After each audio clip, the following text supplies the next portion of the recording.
नमस्कार, मैं सौरभ मिश्रा स्वागत करता हूं आप लोग का अपने इस यूट्यूब चैनल ई गुरुकुल में। फ्रेंड्स, इस वीडियो में हम लोग पढ़ने जा रहे हैं BLI 222 की बुकलेट नंबर 4 का यूनिट नंबर 11, जिसका टाइटल है user education and information literacy. आइए देखते हैं कौन कौन से टॉपिक्स हम लोग इसमें कवर करेंगे। इसमें मेनली फ्रेंड्स हमें यूज़र एजुकेशन और इन्फॉर्मेशन लिटरेसी, ये दो मेन टॉपिक्स हैं जिन्हें हम कवर करेंगे। और इनके सब टॉपिक्स में जैसे यूज़र एजुकेशन में हम लोग देखेंगे डेफिनेशन के बारे में, उसके कंपोनेंट्स मतलब यूज़र एजुकेशन के कंपोनेंट्स, हिस्टोरिकल डेवलपमेंट कैसा था इसका, ऑब्जेक्टिव्स क्या हैं, कौन कौन से मेथड्स हैं जिनके कारण हम लोग यूज़र स्टडी कंप्लीट कर सकते हैं। Information technology and user study मतलब यूज़र एजुकेशन में इंफॉर्मेशन टेक्नोलॉजी का क्या योगदान है, और फिर उसके बाद evolution of the user education programme. और कुछ ऐसे यूज़र एजुकेशन के प्रोग्राम्स हैं जिनके बारे में हम लोग यहाँ पे स्टडी करेंगे। और उसके बाद फिर हमारा जो नेक्स्ट मेन टॉपिक रहेगा वो इंफॉर्मेशन लिटरेसी, जिसमें हम लोग देखेंगे कंसेप्ट के बारे में, उसके नीड्स, उसका historical background, information literacy models, कुछ मॉडल्स हैं उनके बारे में देखेंगे, इंफॉर्मेशन लिटरेसी स्टैंडर्ड्स और imparting information literacy, and then last information literacy and user education, इन दोनों के बीच में कॉम्परेटिव स्टडी। तो फ्रेंड्स, ये दो हमारे मेन टॉपिक्स हैं। चलिए स्टार्ट करते हैं। पहला टॉपिक जो हमारा है वो है यूज़र एजुकेशन के बारे में। यूज़र एजुकेशन क्या होता है? देखिए, पढ़ने से पहले भी अगर आप वर्ड्स पे थोड़ा सा फोकस करेंगे, यूज़र कौन है, इससे पहली वाली वीडियोज़ में हम लोग ने चीज़ें देखी थी यूज़र के बारे में, क्लाइंट, पैट्रॉन्स, यूज़र, रीडर, ठीक है, जो भी ये जितने भी नाम हैं जिनको हम लोग अलग अलग तरीके से बोल सकते हैं, ये सब कौन है, हमारे यूज़र्स हैं। और यूज़र्स की एजुकेशन के बारे में बात कर रहा है। कैसे एजुकेशन? उनको क्या कोई डिग्री देनी है, कोई पढ़ाने वाली चीज़ है? नहीं।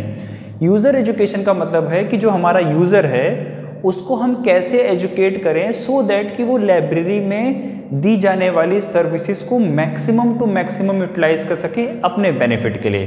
ठीक है, कुछ इस तरह से उसको बताना है, उसको इस तरह से एजुकेट करना है, इंफॉर्मेशन देनी है सो दैट कि वो अपने जो टाइम है, अपना जो रिसोर्स है, यानी जो उसकी लाइब्रेरी है, उसका मैक्सिमम टू मैक्सिमम इस्तेमाल कर सके अपने एजुकेशन के लिए, अपने वेलबींग के लिए। ये इसका एक ब्रॉडर कंसेप्ट। चलिए हम लोग एक चीज़ देखते हैं। डेफिनेशन स्टार्ट करते हैं। डेफिनेशन यूनेस्को ने दी है, united nation education scientific culture organisation. इस इंस्टीट्यूशन के बारे में हम लोग ने पहले पिछली वीडियोस में भी डिस्कस कर रखा है।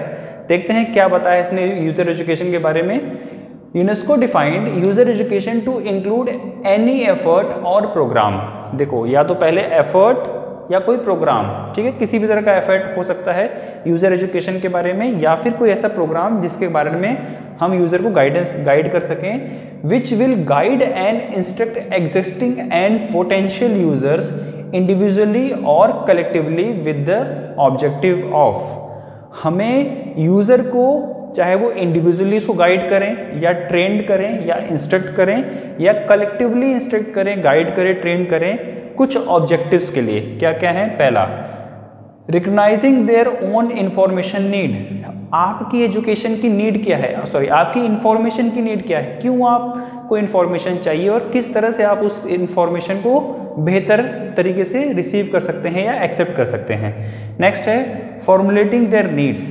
आपके पास जो भी नीड्स हैं, आपकी जो भी इंफॉर्मेशन नीड्स हैं, उनको किस तरह से आप इस तरह से हायरार्की बना लीजिए या इस तरह से उसको स्टैंडर्डाइज करिए ताकि आपकी सारी नीड्स मिनिमम समय में या मिनिमम टाइम फ्रेम के अंदर कंप्लीट हो सके।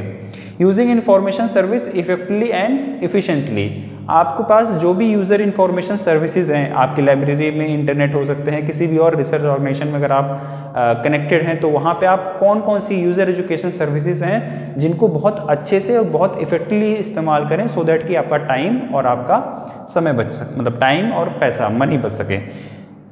एसेसिंग देयर सर्विसेज, और कौन कौन सी सर्विसेज हैं उनके बारे में आप पता कर सकें। तो कुल मिलाकर इन टोटल ये 3-4 ऑब्जेक्टिव्स हैं जिनको लेकर हम यूज़र एजुकेशन जैसे रिसोर्सेज या प्रोग्राम्स या कुछ इस तरह की चीज़ें करती हैं सो दैट कि यूज़र को हम लोग इन्फॉर्मेशन दे सकें, उसको गाइड दे सकें ताकि आप ये सारी चीज़ें कंप्लीट कर सकें या पढ़ सकें। नेक्स्ट, यूज़र एजुकेशन में be defined as a process और a programme through which the potential users. देखिए यहाँ पे बार बार नाम आ रहा है पोटेंशियल यूज़र, यहाँ पे भी आया था एक बार पीछे potential user, existing and potential user. Potential user का मतलब है जो आने वाले भविष्य में, आने वाले टाइम में, फ्यूचर में वो हमारे यूज़र्स बन सकते हैं, उनसे वो लोग हमारी सर्विस को रिसीव कर सकते हैं, एक्सेप्ट कर सकते हैं, उन यूजर्स को भी इंफॉर्मेशन देना या गाइड देना, गाइडिंग करना, जिसमें इंक्लूड हो सकते हैं scientist, engineers, technologist, academicians and students of information are made aware of the value of information and the motivated to use information resources। वो किस तरह से इंफॉर्मेशन रिसोर्सेज को इस्तेमाल करें, उनको प्रॉपरली इस तरह से यूज़ करें, यूटिलाइज करें या उसको एक्सेप्ट करें सो दैट कि वो कम से कम समय में ज़्यादा से ज़्यादा इंफॉर्मेशन वहाँ से एक्सेप्ट कर सकें या ले सकें, जितने भी इंफॉर्मेशन के मटेरियल्स या रिसोर्सेज अवेलेबल हैं। तो ये एक कंसेप्ट था यूज़र एजुकेशन का, जो मेनली इस बारे में बात करता है कि यूज़र को किस तरह से हम लोग गाइड करें सो दैट कि वो ज़्यादा से ज़्यादा इंफॉर्मेशन अचीव कर सके। कंपोनेंट्स यूज़र एजुकेशन, यूज़र को एजुकेट करने के कुछ कंपोनेंट्स हो सकते हैं। उन दो कंपोनेंट्स को मतलब उन कंपोनेंट्स को हमने दो भागों में बांटा है, या तो ओरिएंटेशन प्रोग्राम के थ्रू आप उनको बताइए या फिर एक इंस्ट्रक्शन के थ्रू बताइए। ओरिएंटेशन प्रोग्राम के थ्रू आप कैसे बताएंगे? ओरिएंटेशन का मतलब होता है कहीं आप लाइब्रेरी में हैं, किसी भी रिसर्च ऑर्गेनाइजेशन या कहीं भी किसी भी एजुकेशन इंस्टीट्यूशन में हैं और आप लाइब्रेरी में हैं, लाइब्रेरी में जाकर आप उनको सामने खड़ा करिए और उनको रिसोर्स के बारे में बताइए, कौन कौन से रिसोर्सेज हैं, कैसे आप उसका बेटर यूटिलाइज कर सकते हैं, किन रिसोर्सेज को किस तरह से यूटिलाइज कर सकते हैं। अगर आपकी कोई स्पेशल इंफॉर्मेशन की नीड है तो उसको आप किस तरह से बेहतर कर सकते हैं सो दैट कि आपको कम से कम समय में ज़्यादा से ज़्यादा उसका यूटिलाइजेशन हो सके। ये है ओरिएंटेशन, ठीक है, किसी लाइब्रेरी में ले जाकर, किसी रिसर्च इंस्टीट्यूशन में ले जाकर बताना या दिखाना।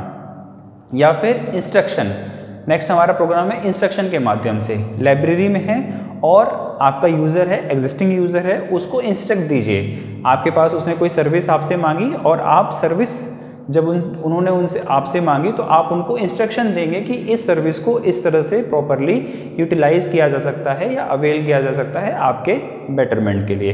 तो यूज़र एजुकेशन के दो मेन कंपोनेंट्स ओरिएंटेशन और इंस्ट्रक्शन, और दोनों को अलग अलग तरीके से, अलग अलग एटमॉस्फेयर में, अलग अलग यूज़र के रूप में आप इनको गाइड कर सकते हैं। लेट सपोज मैं एग्जांपल लेता हूं, अगर आपका एक इंडिविजुअल यूज़र है, सिर्फ एक सिंगल यूज़र, तो कौन सा मेथड आपके लिए ज़्यादा अच्छा रहेगा, ओरिएंटेशन या इंस्ट्रक्शन?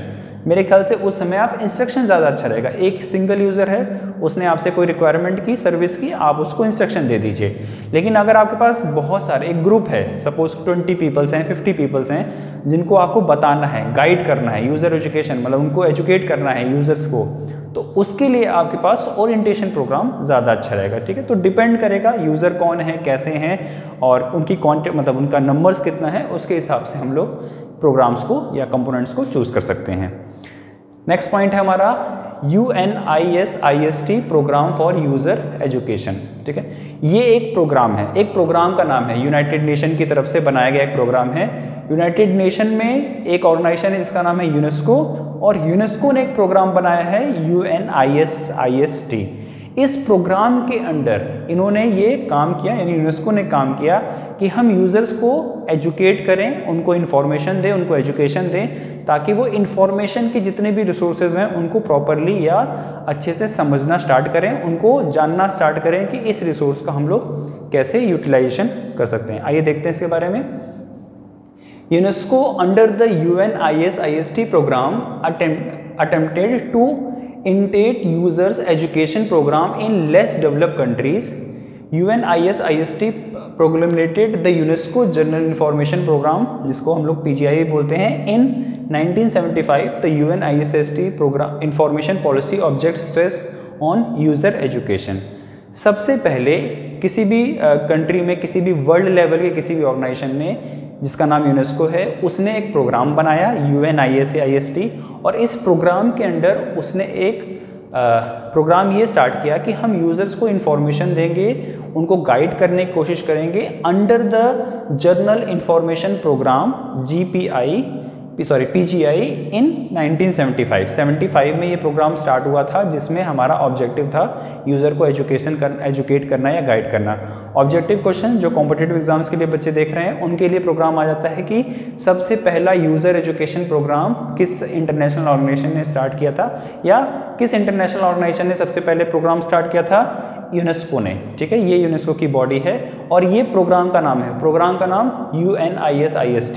किस ईयर में? 1975 में। ठीक है, ये था। नेक्स्ट देखते हैं the UNIST documents notes that basic training in the user, existing information sources, obtaining feedback from the users on the result of the information need studies and involving as wide range of user as possible in any new experiment services। इसका objective है या इसका जो programme का उद्देश्य है ये कि जितने ज़्यादा से ज़्यादा न्यू यूज़र आपके इस एजुकेशन प्रोग्राम में इन्वॉल्व हो सकें और उनको हम बेटर इन्फॉर्मेशन किस तरह से अचीव कर सकते हैं, किस तरह से वो अपनी लाइफ में इन्फॉर्मेशन की इंपॉर्टेंस को समझ सकते हैं, उसके बारे में उनको गाइड करना। ठीक है, और इसके लिए वो फीडबैक प्रोग्राम, यहाँ पे देखिए हमने देखा था sources, obtaining feedback from the users, user से फीडबैक लीजिए कि जो ये प्रोग्राम था या जो एजुकेशन प्रोग्राम हमने आपके लिए चलाया उसका क्या बेनिफिट मिला, उस प्रोग्राम को करने से पहले और उस प्रोग्राम को करने के बाद आपके अंदर क्या क्या चेंजेस आए, कैसे आपने इंफॉर्मेशन को बेटर तरीके से इस्तेमाल करना या यूज़ करना सीखा, उसके बारे में आपको यहाँ पे फीडबैक के बारे में बोला गया है। ये थी हमारी बात इंटरनेशनल लेवल पे। अगर हम इंडिया के लेवल पे बात करें तो इंडिया के लेवल पे भी यूज़र एजुकेशन जैसे प्रोग्राम्स चलाए जा रहे हैं। कौन चला रहा है देखते हैं। As far as development of the user education in India is concern, the NISCAIR NISCAIR NISCAIR New Delhi, देखिए यहाँ पे एक ऑर्गेनाइजेशन है जिसका नाम है निस्केयर और ये कहाँ पे है, इसका हेड ऑफिस ये है न्यू दिल्ली में। एंड दूसरी ऑर्गेनाइजेशन है DRTC बेंगलोर, ये एक ऑर्गेनाइजेशन जिसका नाम है DRTC और एक ऑर्गेनाइजेशन है निस्केयर NISCAR। ये दो इंस्टीट्यूशन निस्केयर और DRTC, जो निस्केयर न्यू दिल्ली में है, DRTC बेंगलोर में है, इन दोनों का एक जॉइंट ऑपरेशन, एक जॉइंट कोलैबोरेशन है यूज़र एजुकेशन को करने का, जिसमें ये लोग सेमिनार और कुछ प्रोग्राम कराते हैं ताकि यूज़र फ्रेंडली हो सकें, लाइब्रेरीज से उनकी सर्विसेज थे। ठीक है, organisation seminar and workshop for the promoting user education. तो इंटरनेशनल लेवल पे यूनेस्को, जिसका प्रोग्राम का नाम है UNIST, और इंडिया के लेवल पे निस्केयर एंड DRTC, ये दो ऑर्गेनाइजेशन हैं जो यूज़र एजुकेशन के लिए काम कर रहे हैं। नेक्स्ट देखते हैं हमारा objective of user education. User education programme चलाने के ऑब्जेक्टिव्स क्या हैं, कौन कौन से उद्देश्य हैं जिनको लेकर हम लोग ये काम कर रहे हैं, देखते हैं। The fundamental objective of user education is to expose, एक्विटिक and inculcate in the clients the basic knowledge and understanding and skill which are necessary for effective and efficient use of library service and resources। Library services और library resources को उनका effective use हो, better use हो, full use हो। ठीक है, इन objectives को ध्यान में रखकर हम लोग और यूज़र एजुकेशन जैसे प्रोग्राम्स चलाते हैं ताकि यूज़र, जो हमारी लाइब्रेरी का यूज़र है, आपने देखा होगा, मैं अगर एक एग्जांपल हूँ, बचपन में याद करिए जब आप एक स्कूल में हुआ करते थे, स्कूल लाइब्रेरीज़ में जब स्कूल लाइब्रेरी का पीरियड होता था तो आप लोग क्या करते थे, लाइब्रेरी जाते थे, कॉमिक उठाया, कुछ मैगजीन उठा ली या कुछ भी ऐसे रैंडम चुटकुले की बुक, मैगजीन, चंपक, चाचा चौधरी, ये सब उठा के पढ़ने लग गए। क्या लाइब्रेरी का इस्तेमाल इन्हीं सब चीज़ों के लिए था या कुछ और आप बेटर कर सकते थे? क्योंकि आपके लाइब्रेरियन ने में भी बताया होगा या बहुत सारे लाइब्रेरियंस ने नहीं बताया होगा। अगर आपको वहाँ पे प्रॉपर गाइड किया जाता कि बच्चों ये आप इस तरह से ऐसी बुक्स अवेलेबल हैं, ये हमारे पास रिसोर्स हैं, ये CDs हैं, ये DVDs हैं, ये एनसाइक्लोपीडिया है, ये अलग अलग जो भी रिसोर्स अवेलेबल थे उनको कैसे इस्तेमाल कर सकते हैं, उसके बारे में अगर आपको गाइड किया जाता तो शायद हो सकता था आप बेटर इस्तेमाल करते। यही काम अगर आप कॉलेज लाइब्रेरी में या यूनिवर्सिटी लाइब्रेरीज़ में थे तब अगर आपको एजुकेट किया जाता। लाइब्रेरी में जाना कॉलेज लेवल पे या एजुकेशन लेवल में एक हेजिटेशन होता है, पता नहीं जाऊँ क्या होगा, कैसे होगा। या कभी पब्लिक लाइब्रेरी में भी आपने अपने डिस्ट्रिक्ट की पब्लिक लाइब्रेरी कभी विजिट की हो तो वहाँ पे जाने पे एक हेजिटेशन है आपके अंदर। ठीक है, उसी हेजिटेशन को ख़त्म करने का या लाइब्रेरी को अच्छे से इस्तेमाल करने का प्रोग्राम है या उस हेजिटेशन को ख़त्म करने का नाम है यूज़र एजुकेशन। यूज़र को एजुकेट करिए, उसके अंदर से हेजिटेशन निकालिए, उसको बताइए कि आप अपनी लाइब्रेरी सर्विसेज या लाइब्रेरी रिसोर्स को किस तरह से इफेक्टिवली यूज़ कर सकते हैं। ये इसके ऑब्जेक्टिव्स हैं। A general objective of user education program for any type of library is to create awareness। important point, यहाँ पे awareness फैलाने की बात करें, आपके अंदर से जो hesitation है वो निकालने की बात हो रही है। about the source and services available and that is should be in consequences to the objective of the institution।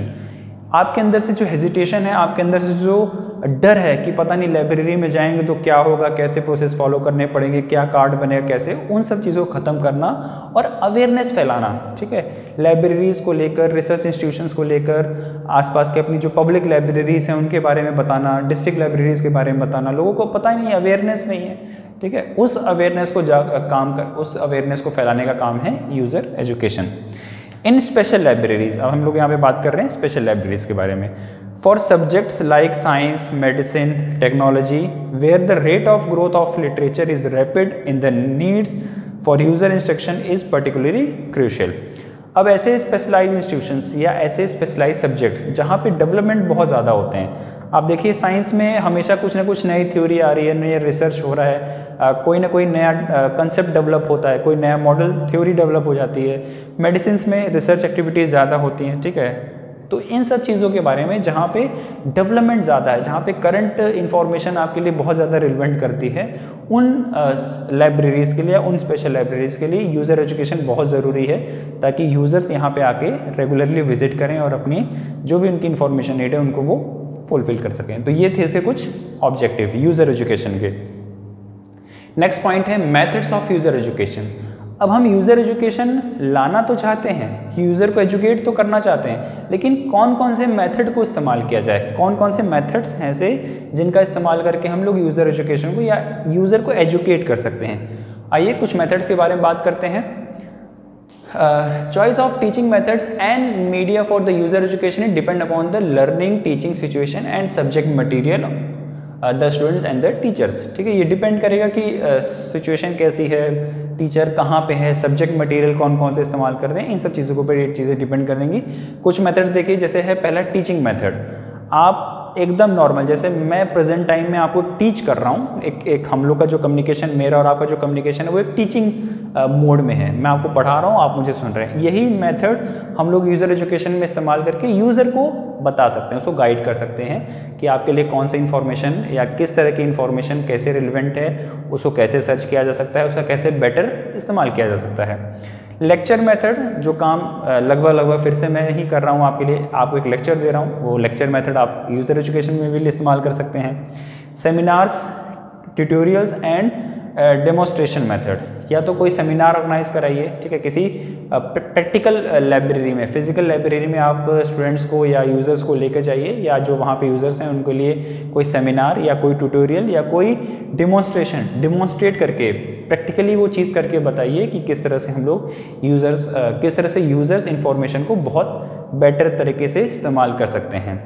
Next है गाइड टूर मेथड, ठीक है। आप जैसे फिर से कोई फिजिकल या प्रैक्टिकली लाइब्रेरी में आप ले जाकर उनको एक टूर, मतलब एक लाइब्रेरी का टूर कराइए और वहाँ पे जाकर उनको गाइड करिए।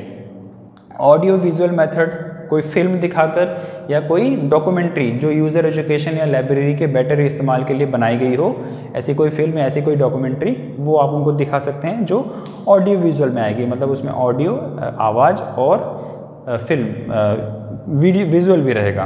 प्रोग्राम्ड इंस्ट्रक्शन मेथड, कोई एक प्रोग्राम बनाइए, मतलब कि किसी स्पेशल लाइब्रेरी के लिए सपोज अगर आप ये काम कर रहे हैं तो स्पेशल लाइब्रेरी को उसके लिए उसके अकॉर्डिंग डिज़ाइन किया गया एक प्रोग्राम बनाइए और उस मेथड से आप वहाँ के जो यूज़र्स हैं उनको आप इंस्ट्रक्ट कर सकते हैं।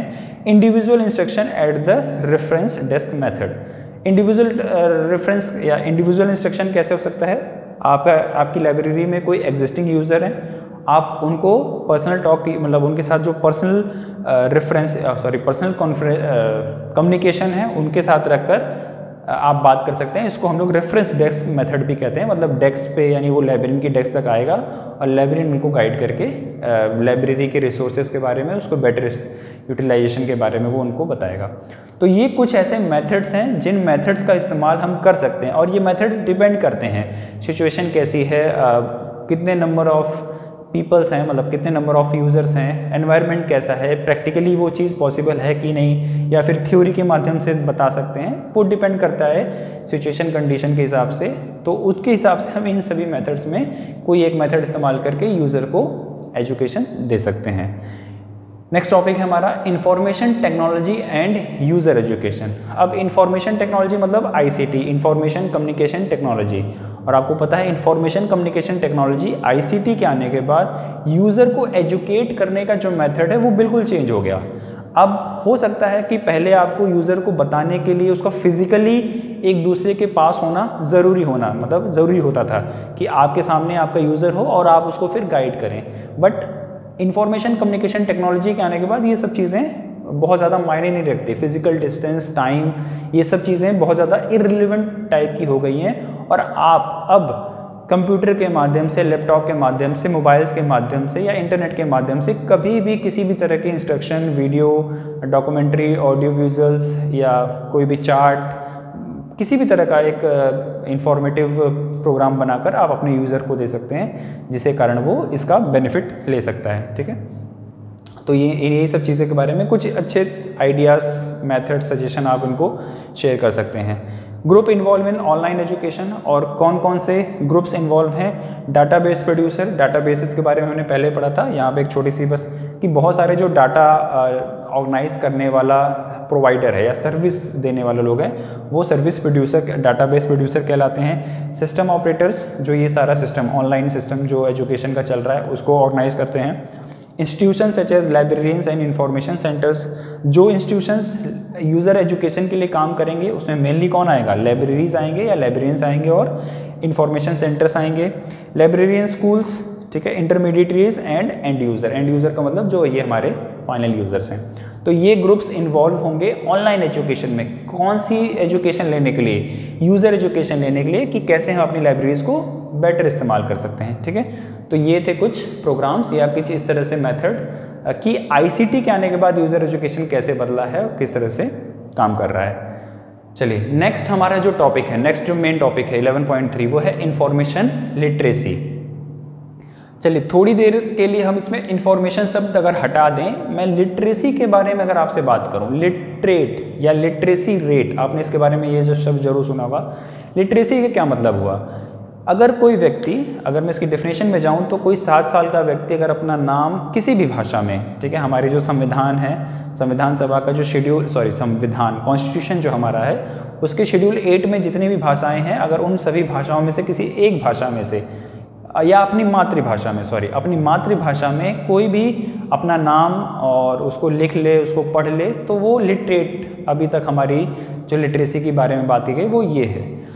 तो लिटरेसी का मतलब ये है, तो इन्फॉर्मेशन लिटरेसी का क्या मतलब है। इन्फॉर्मेशन लिटरेसी का ये मतलब हुआ कि आप जैसे कोई भी यूज़र या कोई भी व्यूअर, अगर उसकी जो इन्फॉर्मेशन नीड है, उसको जो जानकारी चाहिए, वो जानकारी रिसीव कर ले, उसको मिल जाए, और उसके लिए हो सकता है उसको लाइब्रेरी जाना पड़े, किसी इंफॉर्मेशन इंस्टीट्यूशन में जाना पड़े, या इंटरनेट ऑनलाइन के माध्यम से वो इन्फॉर्मेशन ले ले। अगर वो बंदा या वो पर्सन, वो यूज़र ये काम कर लेता है और सही इन्फॉर्मेशन सही टाइम पर ले लेता है। देखिए, सिर्फ इन्फॉर्मेशन का लेना ज़रूरी नहीं है कि मुझे इन्फॉर्मेशन मिल गई, आपको ये भी देखना है कि क्या वो इन्फॉर्मेशन सही है और क्या जब उस इन्फॉर्मेशन की ज़रूरत थी तभी आपको मिली। ऐसा नहीं है कि आपको ज़रूरत थी कल और इन्फॉर्मेशन मिल रही है 1 साल के बाद, तो क्या उस इन्फॉर्मेशन की रिलेवेंसी कुछ रह गई? नहीं। सही टाइम पर सही एजुकेशन, सही इन्फॉर्मेशन मिलना, इन्फॉर्मेशन मिलना ज़रूरी नहीं है, इन्फॉर्मेशन का सही होना और सही होने के साथ साथ सही टाइम पर मिलना, ये इंपॉर्टेंट है। अगर कोई पर्सन ऐसा काम कर ले तो वो इन्फॉर्मेशन लिटरेसी प्रैक्टिकली देखते हैं। अगर अभी आप मेरा ये लेक्चर देख रहे हैं, आप BLIS के स्टूडेंट हो सकते हैं। अगर आप इस लेक्चर को तब देख रहे हैं जब आपके एग्ज़ाम्स हो रहे हों, चल रहे हैं, या आप BLIS कोर्स में एनरोल्ड हुए हैं, तब तो ये इन्फॉर्मेशन जो मैं आपको दे रहा हूँ वो सही इन्फॉर्मेशन मिल रही है, सही टाइम पे मिल रही है। ऐसा तो नहीं है कि BLIS कोर्स करने से पहले आप ले रहे हो, तब भी ठीक है। लेकिन अगर आप इस इन्फॉर्मेशन को BLIS कोर्स करने के बाद ले रहे हैं तो हो सकता है थोड़ा सा डाउट हो कि यार ये इन्फॉर्मेशन अगर मुझे पहले मिल गई होती तो हो सकता था मेरा पेपर पहले अच्छे से निकल जाता, अच्छे मार्क्स आ जाते, या कुछ मैं अच्छा स्कोर कर लेता, मेरे परसेंटेज इंप्रूव हो जाते। तो इन्फॉर्मेशन सही मिलना, इन्फॉर्मेशन का सही टाइम पर मिलना, ये इम्पॉर्टेंट है। और ऐसा कोई पर्सन ये काम अगर कर लेता है तो हम उसको बोलते हैं कि तुम या आप इन्फॉर्मेशन लिटरेट हैं। अगर कोई नाम अपना मातृभाषा में मदर टंग में लिख लेता है, मेरा नाम सौरभ मिश्रा है और मैं ये वो लिख लेता है नाम और पढ़ लेता है, तो भैया हाँ ये लिटरेट हो गए।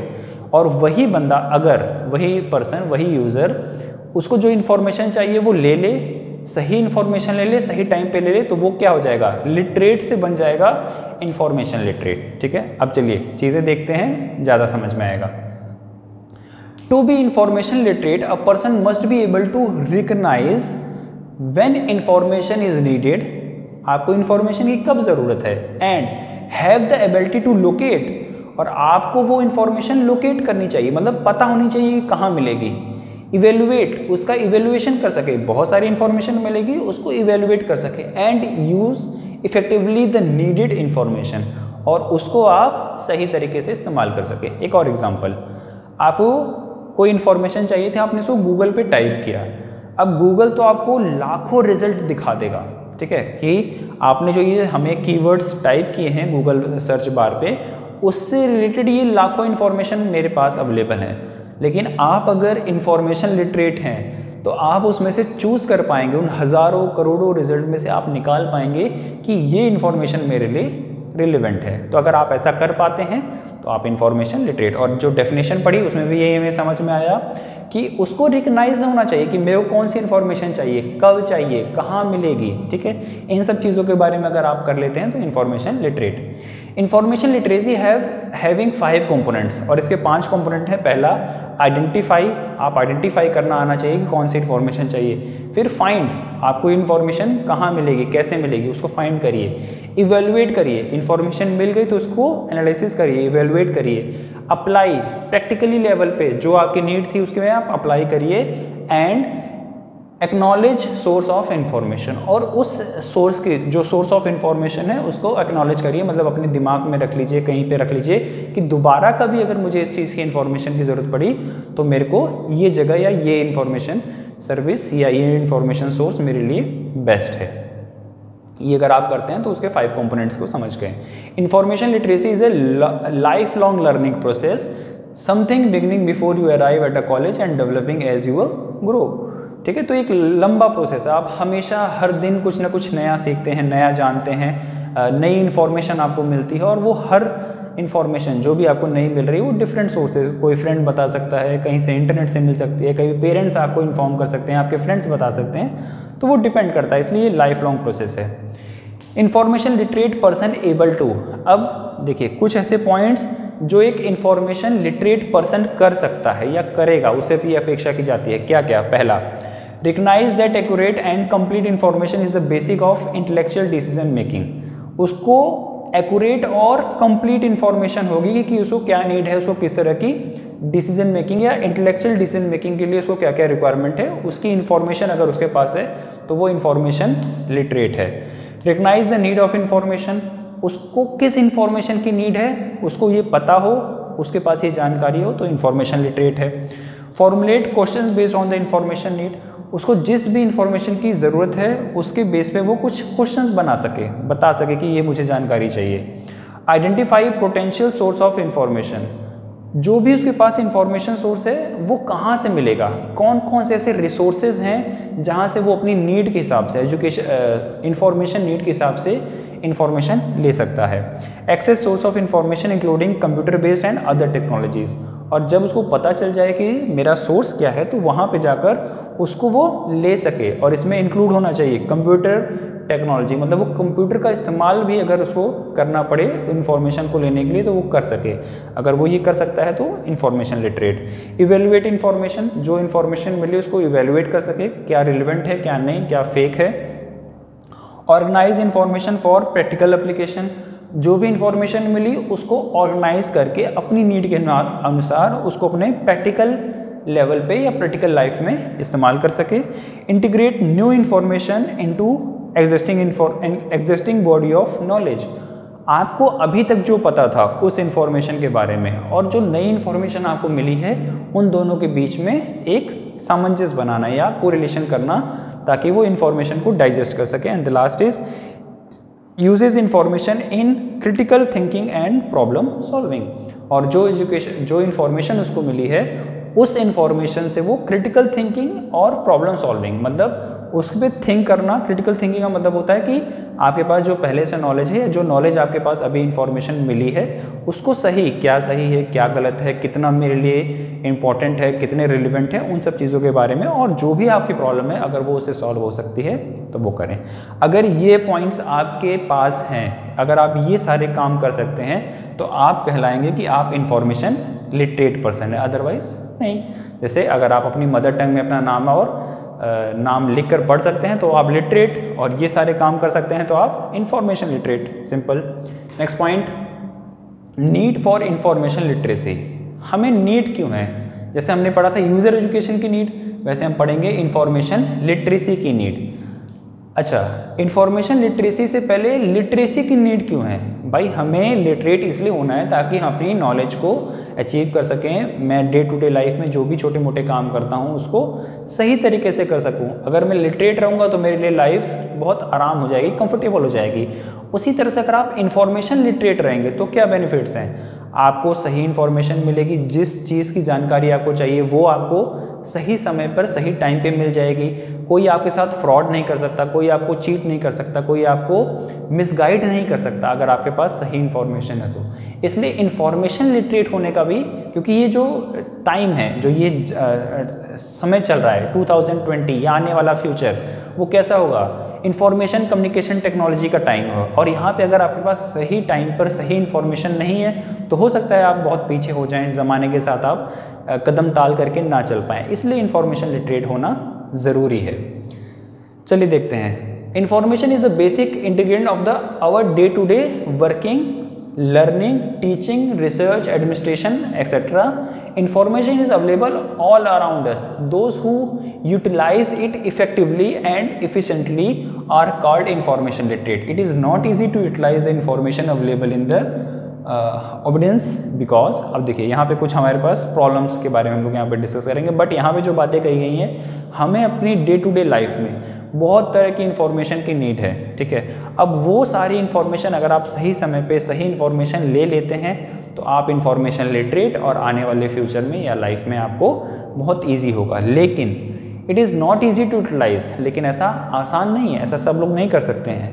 The information available in audience, because अब यहाँ पे कुछ ऐसे प्रॉब्लम्स के बारे में बात की। पहला, it is increasing exponentially thereby making it difficult to access ascertain whenever we have access all the information that currently exist। क्योंकि आप देख रहे हैं इन्फॉर्मेशन पाने का जो दायरा है या मेथड है वो बहुत ज़्यादा एक्सपेंड हो रहा है, बहुत ज़्यादा फैल रहा है, और इसी फैलाव के हिसाब से हम ये समझ नहीं पा रहे कि हमारे लिए कौन सा मेथड, कौन सी टेक्निक या कौन सा सोर्स ज़्यादा अच्छा रहेगा इन्फॉर्मेशन को गैदर करने का। जैसे प्रेजेंट टाइम में अगर देखें, कोरोना वायरस की वजह से लॉकडाउन है। अब कोरोना वायरस की वजह से लॉकडाउन है तो आपके पास स्कूल्स में टीचर के पास जाकर फ्रेंड से मिलकर इन्फॉर्मेशन गैदर करना मुश्किल है। उसके लिए हमें क्या चाहिए? ऑनलाइन एजुकेशन का मेथड, ठीक है। इसीलिए कुछ ऐसे मेथड्स, बहुत सारे मेथड्स में से हमारे लिए कौन सा मेथड बेस्ट है, अच्छा है, उसकी हमें रिकग्नाइजेशन होनी चाहिए, तब हम जाके ये सारा काम अच्छे से कर पाएंगे।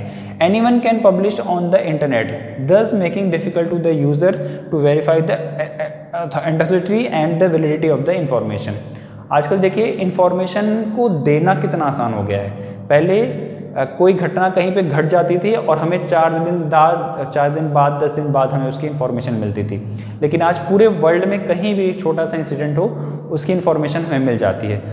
लेकिन ऐसा भी तो बहुत बार हो रहा है कि कौन सी इन्फॉर्मेशन अपलोड हो रही है वो हमारे लिए कितनी सही है, कितनी ज़रूरी है, या मैं कहूँगी वो जो इन्फॉर्मेशन आई है हमारे पास वो कितनी सही है, कितनी राइट है, कितनी करेक्ट है, उसका भी हमें जांच या उसके भी हमें पहलू को देखना होगा। क्योंकि आजकल देख रहे होंगे आपने बहुत सारी फेक न्यूज़ डिस्ट्रीब्यूट होती है, बहुत सारे ऐसे फेक फॉरवर्ड्स व्हाट्सएप पे, सोशल मीडियाज़ पे डिस्ट्रीब्यूट होते हैं, जो बाद में पता चलता है कि यार ये तो गलत था या ये इन्फॉर्मेशन सही नहीं थी, ठीक है। इसके बारे में अगर कोई इन्फॉर्मेशन लिटरेट पर्सन होगा तो वो इन सब चीज़ों से, इन सब फ्रॉड से या इन सब फेक न्यूज़ से बच सकता है। Sources of information are many, therefore making it control difficult. Okay, आज हमारे पास इंफॉर्मेशन के बहुत सारे सोर्स हो सके हैं, तो वो हमारे पास कौन से ऐसे सोर्सेज हैं जो ऑथेंटिक हो, जो सही हो, जो करेक्ट हो, उनका चुनाव करना मुश्किल है। और लेकिन अगर इंफॉर्मेशन लिटरेट हैं तो ये काम बहुत ईजी और आसानी से हो जाएगा।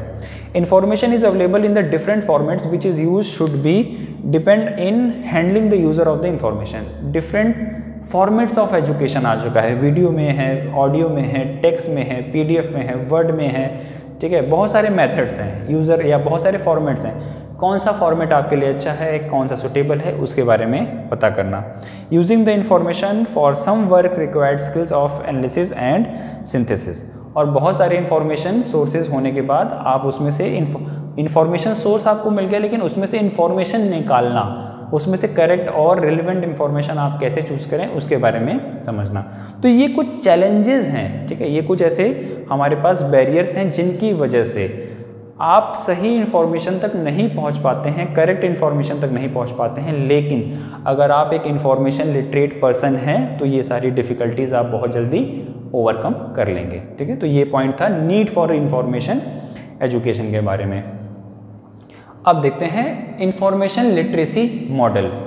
बहुत सारे ऐसे थिंकर्स हैं, बहुत सारे ऐसे लोग हैं जिन्होंने कुछ मॉडल्स को बताया है, कुछ ऐसे मॉडल्स या ऐसे थ्योरम, कुछ ऐसे अपनी प्रैक्टिकल चीज़ें करके उन्होंने हमें थ्योरीज बताई हैं कि आप इस मॉडल को अपनाते हैं तो बेहतर इंफॉर्मेशन लिटरेट पर्सन बनेंगे। कुछ इंफॉर्मेशन के बारे में देखते हैं। Information literacy models are useful for LIS professionals and faculties in designing information literacy programmes to provide a framework to develop an information literacy program based on information seeking and writing and evaluating the information product. These models assuring learning as an activity and creative process that enhance critical thinking. अगर हम इन models के बारे में पढ़ें, जो ऐसे models जो लोगों ने दिए हैं इंफॉर्मेशन लिटरेसी को बढ़ाने के लिए, तो जो हम लोग लिटरेसी प्रोग्राम चलाते हैं, इंफॉर्मेशन लिटरेसी प्रोग्राम चलाते हैं, वो ऑर्गेनाइज करना या उसको कंडक्ट करना हमारे लिए आसान होगा, सूटेबल होगा, बेहतर होगा और हम लोगों को ज़्यादा अच्छे से एजुकेट कर पाएंगे या इन्फॉर्म कर पाएंगे। ऐसा ही एक programme society of college, national and university library, ठीक है, develop a model information literacy in 1999 known as the information skill model. The 7 skills recommended in the models are also called the 7 pillars of the information literacy. अब एक school है, एक society of college, national and university library, जिसको short form में SCONUL, इसने एक programme develop किया किसके लिए, इंफॉर्मेशन लिटरेसी को प्रमोट करने के लिए, और उसने कुछ 7 पिलर्स ऑफ इंफॉर्मेशन लिटरेसी दिए जिसको अपनाकर आप बेहतर इंफॉर्मेशन लिटरेट पर्सन बन सकते हैं। The skills include on the ability to, अब ये कौन कौन से स्किल्स हैं, ये देखिए 7 स्किल्स के बारे में दिया है। Recognise the need of information, distinguish way of which information gap may be addresses, construct strategies for locating information, locate and access information, compare and evaluate information obtaining from different sources, organize, apply, communicate information in way approaching to the situation, synthesize and build upon existing information, contribute to the creation of new knowledge.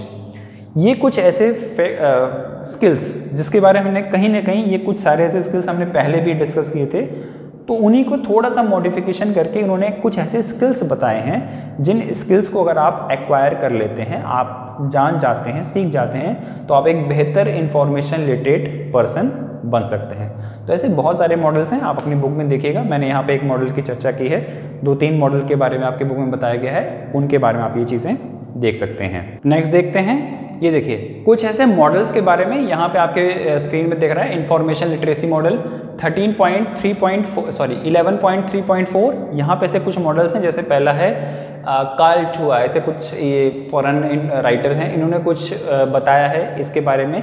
कुछ ऐसे model information literacy के model के बारे में, Irving, ठीक है, इन्होंने कुछ इन्फॉर्मेशन दी है इसके बारे में, और द स्ट्रिपलिंग पिट्स, ये इन्होंने कुछ स्टूडेंट मेंटल मॉडल के बारे में यहाँ पे चर्चा की गई है। और इन्होंने ऐसे 3-4 जैसे कार्ल ठुआ और इरविन और द स्ट्रिपलिंग पिट्स, ये 3-4 ऐसे मॉडल्स हैं जिनके बारे में बताया गया है कि स्टूडेंट्स, टीचर्स, रिसर्चर, स्कॉलर्स या कोई एक आम जनरल पब्लिक किस तरह से या कौन से मेथड को इस्तेमाल करके बेहतर वे में एक इंफॉर्मेशन लिटरेट पर्सन या टीचर बन सकता है या एक अच्छा एजुकेटर बन सकता है। ठीक है, उनके बारे में यहाँ पे चीज़ें गई हैं, बहुत ज़्यादा डिटेल में आपकी बुक्स में दिया है, मैंने यहाँ पे शॉर्ट करके चीज़ें लिख रही हैं। आप चाहें तो अगर नोट करने के लिए एक स्क्रीनशॉट चाहे तो मोबाइल का या लैपटॉप का आप ले सकते हैं, सो दैट कि आपको चीज़ें बेहतर क्लियर है, आपको नोट्स बनाने के लिए आपको आराम हो जाए। ठीक है, ये आप देख लीजिएगा, बहुत ज़्यादा इंपॉर्टेंट नहीं था इसलिए मैंने यहाँ पे इसको चीज़ें डिस्कस नहीं किया।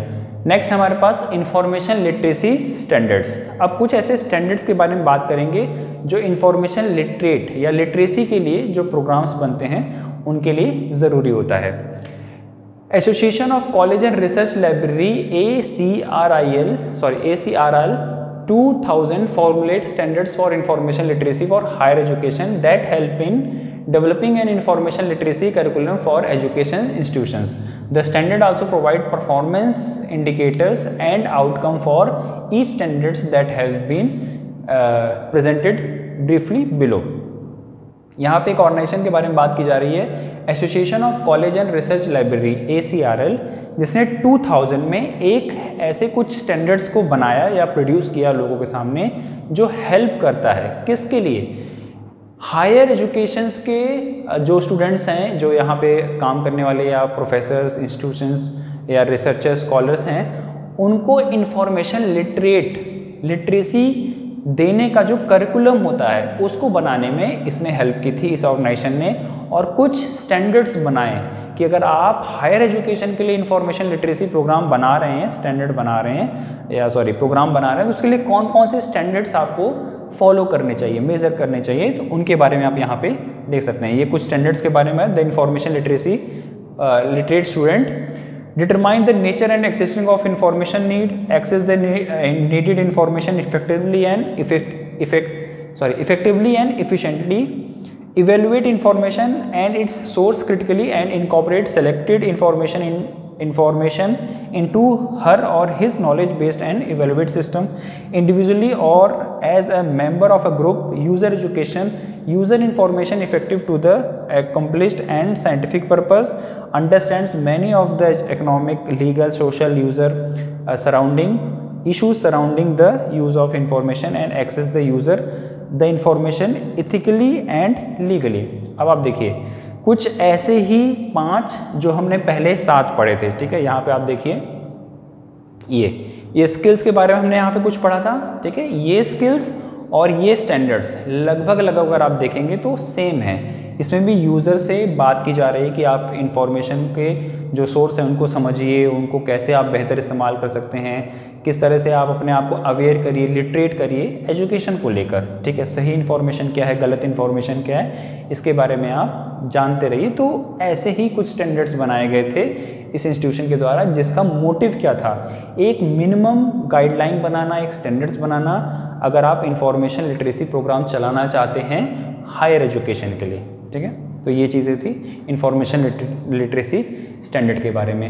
अब आप देखिए इंफॉर्मेशन लिटरेसी स्टैंडर्ड्स को लेकर बहुत सारे स्टैंडर्ड्स डेवलप हैं, स्टैंडर्ड 1, 2, 3, 4 और 5, और ये different standards different education groups के लिए बनाए गए हैं। इसमें से कुछ जनरल पब्लिक के लिए हैं, कुछ स्कूल्स के लिए हैं, कुछ हायर एजुकेशंस के लिए हैं, कुछ यूनिवर्सिटीज़ के लिए हैं, अदर रिसर्च गवर्नमेंट ऑर्गेनाइजेशंस के लिए, प्राइवेट ऑर्गेनाइजेशन के लिए, सबके लिए अलग अलग स्टैंडर्ड्स हैं। तो स्टैंडर्ड 1, स्टैंडर्ड 2, स्टैंडर्ड 3, स्टैंडर्ड 4 और स्टैंडर्ड 5 आप अलग अलग, मतलब अगर मैं देखता हूँ 1-2 पढ़ते हैं। Information literacy student determine the nature and existing of the information need, ये सबसे कहा जा रहा है स्टैंडर्ड 1 में। 2 में the information literate student access the needed information effectively and efficiently, ये standard 2। Standard 3 the information literacy students evaluate the information and its social critically and incorporated selected information into his or her knowledge based on the value system। वही देखिए पूरी सब वही बातें जो हमने user education में और यूज़र लिटरेसी में, लिटरेसी एजुकेशन में या लिटरेसी जो स्टैंडर्ड्स हैं उनके बारे में पढ़ी थी, वही सारी 1, 2, 3, 4, 5 करके पॉइंट वाइज आपको दी गई हैं। ठीक है, तो आप चाहें तो यहाँ पे फिर से इनको, मतलब मैं अगर बताता हूँ पढ़ाता हूँ तो वही सब रिपीटिशन होगा, इसलिए आप चाहें तो इनको अपनी बुक से स्टैंडर्ड सारे अच्छे से देख सकते हैं। चलिए, इम्पार्टिंग इंफॉर्मेशन लिटरेसी। ठीक है, देखते हैं। Smith 2000 has proposed an information literacy curriculum for the science which sciences which has integrated information literacy program. It spread into 4 parts which is, देखिए स्मिथ नाम के एक थिंकर हैं जिन्होंने 2003 में एक करिकुलम बनाया, एक सिलेबस छोटा टाइप का, जिसमें क्या था, इंफॉर्मेशन लिटरेसी करिकुलम जो बेस्ड है, यानी जो फोकस करता है साइंस पे, यानी साइंस बैकग्राउंड के स्टूडेंट्स के लिए कैसे हम इंफॉर्मेशन लिटरेसी प्रोग्राम को बना सकते हैं, उनके बारे में उन्होंने कुछ पार्ट्स, कुछ चीज़ें बताई थी। जैसे अंडर ग्रेजुएट्स के लिए या बिगिनर्स के लिए कैसे काम होगा, किस तरह से इंफॉर्मेशन लिटरेसी रिलेटेड उनको बनाया जा सकता है, अंडर ग्रेजुएट के लिए या एडवांस लेवल के लिए, ग्रेजुएट स्टूडेंट्स के लिए, और फिर यहाँ पे प्रोफेशनल साइंटिस्ट यानी पोस्ट डॉक्टरल और इंडिपेंडेंट रिसर्च के लिए कैसे, मतलब चारों लेवल पे, ठीक है, किस लेवल पे किस तरह के प्रोग्राम्स बनाए जा सकते हैं, उनके बारे में यहाँ पे इन्होंने इन्फॉर्मेशन दी। किसने? स्मिथ ने, जिनका फोकस था साइंस स्टूडेंट्स के लिए। Purdue University Library Illinois provide an information literacy curriculum with 6 goals, that is to enable users to। अब देखिए, जैसे स्मिथ ने यहाँ पे कुछ करिकुलम बनाया या कोई ऑब्जेक्टिव से एक कोर्स बनाया, वैसे ही यहाँ पे Purdue University Library Illinois इसने कुछ 6 गोल्स बताए, ठीक है, कि इंफॉर्मेशन लिटरेसी क्यों होनी चाहिए, क्या उसकी ज़रूरत है या क्या नीड है, उसके बारे में। पहला, understand the role, value and power of information in modern society, ये इसका पहला objective. Understand and be able to communicate his or her specific needs for information, second point. Third is understanding that information varies in organization, content and format, simple सी language है। Retrieve information from varieties of systems and in the various formats. Next, evaluate information sources और understand how to organize information effectively। देखिए, अगर इन सभी पांचों या 6 points का मैं क्रस्क बताऊं, इंफॉर्मेशन कहाँ से लें, कैसे लें, कौन सी सोर्स सही है, कौन सा नहीं है, कितनी इन्फॉर्मेशन सही है, ठीक है, उसको इवेलुएट करें, उसको अपने लेवल पे प्रैक्टिकल लाइफ में कैसे इस्तेमाल कर सकते हैं, बस उन्हीं सब पॉइंट्स को मैं जो स्टार्टिंग से बताया जा रहा हूँ, उन्हीं सबको बस घुमा कर वर्ड्स को चेंज करके यहाँ पे आपके सामने बातें की जा रही हैं, ठीक है। तो आप चाहें तो ये अपनी बुक से आप पढ़ सकते हैं, इम्पार्टिंग इंफॉर्मेशन लिटरेसी। इम्पार्टिंग का मतलब कैसे उसको इम्प्लीमेंट करें, ठीक है, कैसे उसको प्रैक्टिकल लाइफ में लाएं। तो स्मिथ और इस यूनिवर्सिटी के लोगों ने कुछ एफर्ट किए थे इस चीज़ को कंप्लीट करने का। ओके, तो फ्रेंड्स, ये थी आज की हमारी वीडियो। ये वीडियो यहीं तक। आई होप कि आपको चैप्टर्स या पॉइंट्स क्लियर होंगे। कोई डाउट हो आप कमेंट बॉक्स में नीचे मुझसे बात कर सकते हैं। चैनल अच्छा लगा हो तो सब्सक्राइब करिएगा, बेल आइकन दबाइए, अगर वीडियो पसंद आई हो तो लाइक करिएगा और फ्रेंड के साथ शेयर करिए। मेरे सारे सोशल मीडिया अकाउंट्स आपको डिस्क्रिप्शन बॉक्स में मिल जाएंगे। कोई प्रॉब्लम अगर कोई डाउट्स हो या मैं कभी भी कोई नई वीडियो अपलोड करूं तो आपको इन सारे सोशल मीडिया से उसका नोटिफिकेशन मिल जाएगा। आई होप कि वीडियो आज के आपको पसंद आई होगी। ऐसे ही नई वीडियोस को देखने के लिए चैनल को सब्सक्राइब जरूर करिएगा और बने रहिए। मैं अपनी नई वीडियो जब भी आपको पास पब्लिश करूँगा सारे सोशल मीडिया अकाउंट्स पे उनका नोटिफिकेशन आपको जाएगा। चलिए मिलते हैं एक और नई वीडियो के साथ, तब तक के लिए नमस्कार, जय हिंद।